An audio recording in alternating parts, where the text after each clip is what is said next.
Real Deal podcast, maybe a real deal thought. I didn't plan on coming on today, but we had all Christmas Day games, a lot of games. Had what 8 games between the NFL and the NBA, and I just wanted to touch on something that the NBA needs to address like ASAP.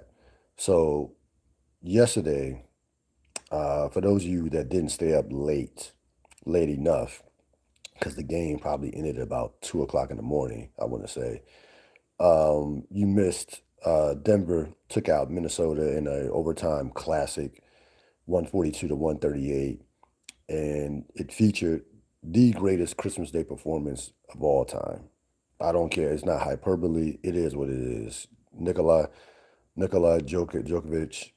Jokic dropping 56, 16, 15 on 71% from the field, 22 or 23 from the free throw line, 4 of 6 from the 3-point line.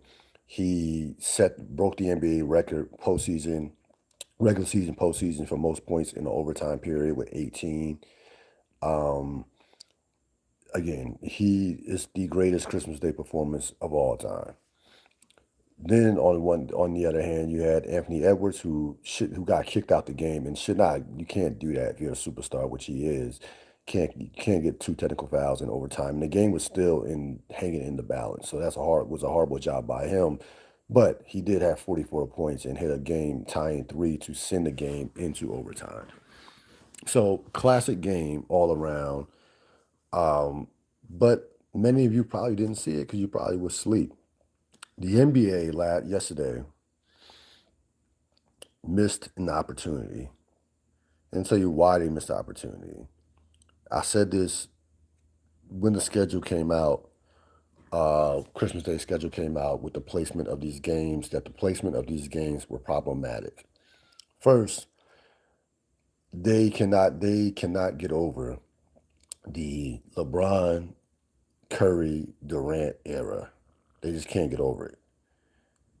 You have Golden State and Dallas, who's been horrible this year, playing at 2:30. Now, excuse me, playing the 5 o'clock game. Why? Why?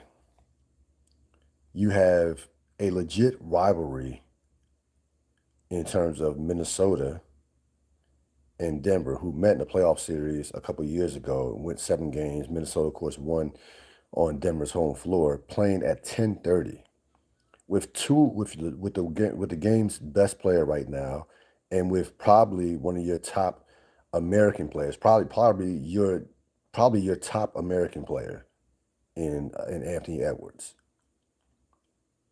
Okay. Now the Nick Cleveland game, excellent game. Have no problem with the game with them starting off at 12 o'clock.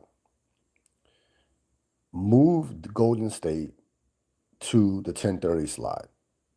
You want to have Steph Curry. It could be not his last Christmas Day game, but Golden State is still relevant somehow, still somewhat relevant. They're not championship contenders, but people still pay attention to Golden State. Fine. Get Dallas up the fuck up out of there. Dallas should not have been playing on should not have been playing on Christmas Day. The NFL does flex scheduling all the time, where if the team stinks over the course of the regular season, they will get them the fuck up out of there in a heartbeat. We've seen it done. So move Dallas up out of there. Put Detroit in there. Detroit's been one of the better stories of the Eastern Conference. They have a budding young superstar in Cade Cunningham. You can promote it, Cade versus Curry, young versus old. Easy sell. Move the Lakers out of the 8 o'clock spot. You could have moved Lakers out the 8 o'clock spot and should have had San Antonio and Oklahoma City, which by far is way more compelling storyline right now, considering what San Antonio did to Oklahoma City and how they've embarrassed them the last 2 times that they played. Move those, have Oklahoma City and San Antonio 8 o'clock. You could have had Denver and Minnesota at 2:30. and just get the Dallas Mavericks up to just get them out of there. These are very simple moves that could have been made that would have made the day for the NBA, I think, a spectacular day for the NBA because yesterday you had three horrible NFL games. Now, I have not seen the ratings yet. Last year, the NBA like had one of the best Christmas days that they've had in like 6 or 7 years. I would be curious to see what the ratings look like. But the NBA last year won the battle as far as to me, as far as quality of games by far, and it wasn't even close. The ratings, yes, the NFL is always going to win ratings. We know that they're going to always. The NBA is never going to have better ratings than the NFL. If you're the NBA, you just want to improve the ratings, get closer and closer. You're not going to overtake the NFL. That's just not going to happen. But there are some things the NBA could do to fix this situation. These are, like I said, these are very easy fixable things.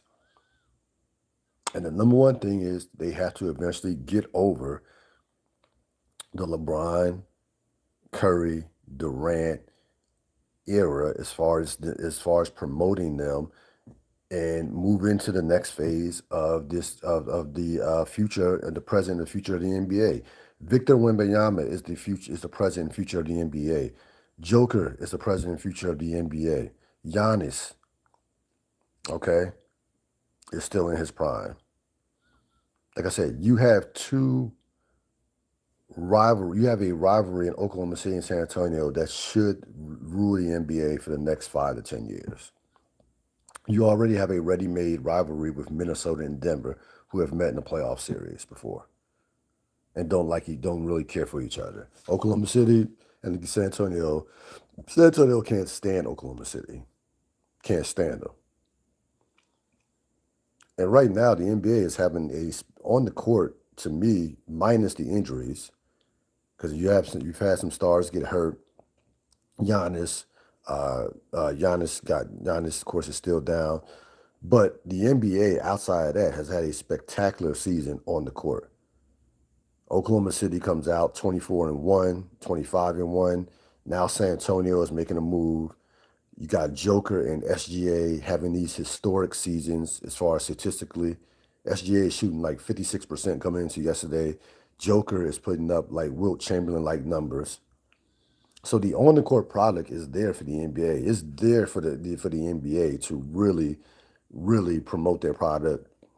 And ratings are up. The NBA ratings are up. Listen, the NBA has done some things. I'm not trying to destroy the NBA. It's done some great things with this new television deal. The ratings are more than the ratings are up like 87 million people, 87 more million people are watching the NBA than there was last year. The ratings are up all across the board, about 89%. So they've done some good things. People are into this in-season tournament with the cup. People were excited about that. You had the Knicks winning it, which was a great thing for the NBA.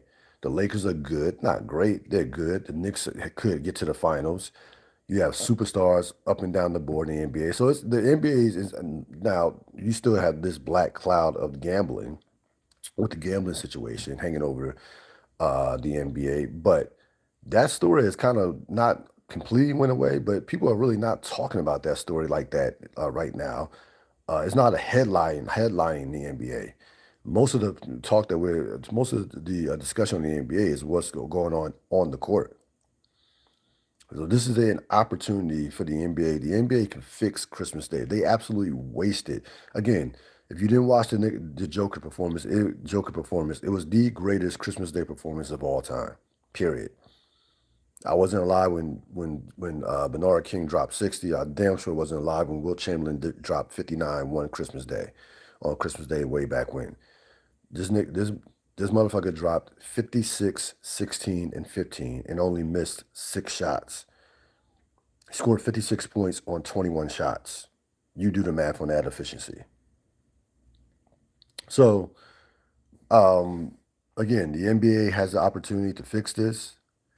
I think if you're the NBA moving along in the future, I think you have to have Joker, SGA, and Wembanyama in those primary spots, those primary slots, the 2:30, the 5 o'clock or 8 o'clock slots. preferably the 5 o'clock to 8 o'clock slots. That's going to wrap it up. Told you I wasn't going to keep you long. I hope you enjoyed your Christmas. I hope you enjoyed the rest of your holiday season up until the new year. Happy New Year. I will see you in 2026 unless something crazy happens. We might do, we'll wait to break down the playoffs from that happens on the 31st and the 1st. We'll break those down the following, we'll do a show on that. The following, those playoffs games are on Friday, Saturday. We'll break those down on the following Monday, which will be January 5th. So our next full show podcast will be January 5th. Take it easy.